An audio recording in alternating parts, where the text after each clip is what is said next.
Well, hello everyone, welcome back to my channel, my s10 Shop and Garage. Peace, how is everyone? Hope y'all had a safe and blessed weekend. I am going to, weather permitting, Good Guys Rod and Custom this coming weekend, 12th and 13th, Friday to Saturday, Columbus, Ohio, at the Good Guys Rod and Custom car show and swap meet. Any of my followers see me up there? See me there? Come up, introduce yourself, say hi. Be glad to see you. Let's talk cars.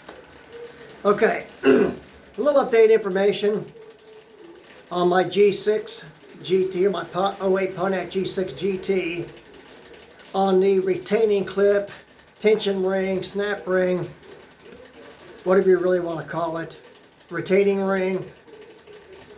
Had to do a little bit of modifying to it this morning since I didn't do the axle last night. It just did not want to go back in.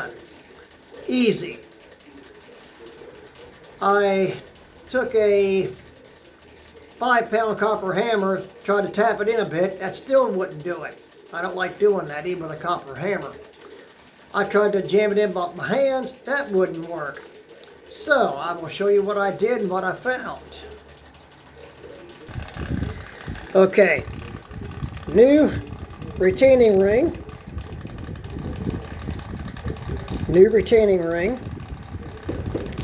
and look at the difference in the quench part, or the gap.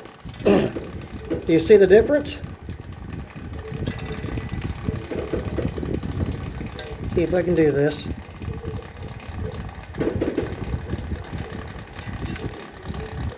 Give me a second. Look at the difference. Yeah. So what I did, and I also watched the video, there's a video on YouTube that strongly suggests to put the gap vertically at 90 degrees or at the bottom. Well, I tried that and that still didn't work. And I noticed, well, the ring gap, and this is an example because this is off my Aveo, which I've already swapped out. It's where it would go in this groove on my G6. Just an example here. So I put this in the vise, and it was offset, looked like a lock washer set up. And I brought the gap in, it'll focus, about 1/8 of an inch. And I also lined it up like this one is now, because as you buy new parts, they're not always fitting perfectly. So sometimes you have to, if it's possible, to manipulate or to make it work.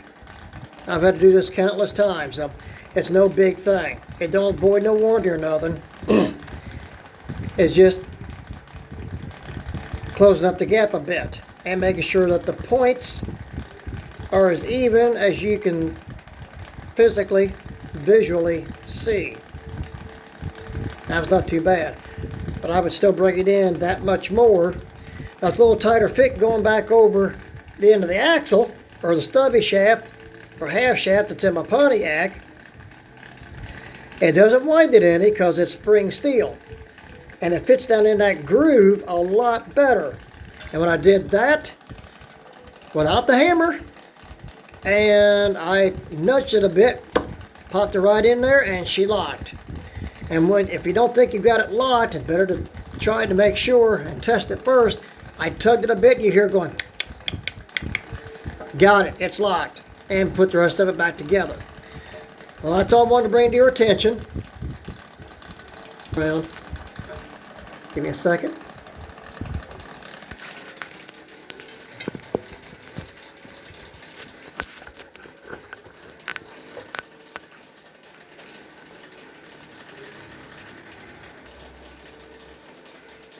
Now, I have seen the videos on YouTube where for a manual transmission you can use a bit of wheel bearing grease and lock it in that position. But the position I put this in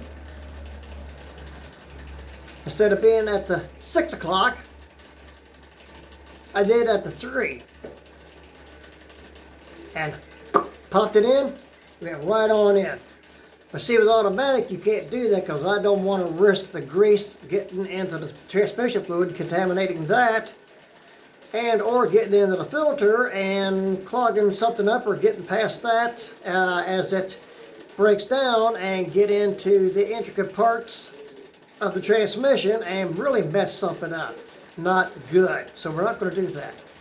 Automatic, position it at the 3 o'clock. Maybe 9, maybe noon. I'd see where he highly recommended at the 6 because the clip wants to twist a bit. And that creates problems. So even up the gap, level it off, and put it back on, and put it at the 3 position on the clock. And get ready to pop it in there and it should go. Or try another position. But 6 didn't work for me. Hope it'll work for you. Hope you won't have to go through this, but I did. Now the first time I did this, it didn't happen. This time it did. Well, it varies a bit. So give it a try. I believe it'll work. If not, keep trying. You'll find a position that will work for you and your project. On that note, the next video I hope will be on the transmission fluid and for the power steering. I've done the research and I got the books, the owner's manual and the paperwork that requires transmission fluid for power steering. It's in the Aveo, not the Pontiac. So on that note, next video, that should be that. So on that note, y'all have a great one, have a great evening, and see you on the flip side. Keep the wrenches turning, easy on the knuckles, and if you haven't subscribed yet, I hope that you do. Thank you all so much. Peace out.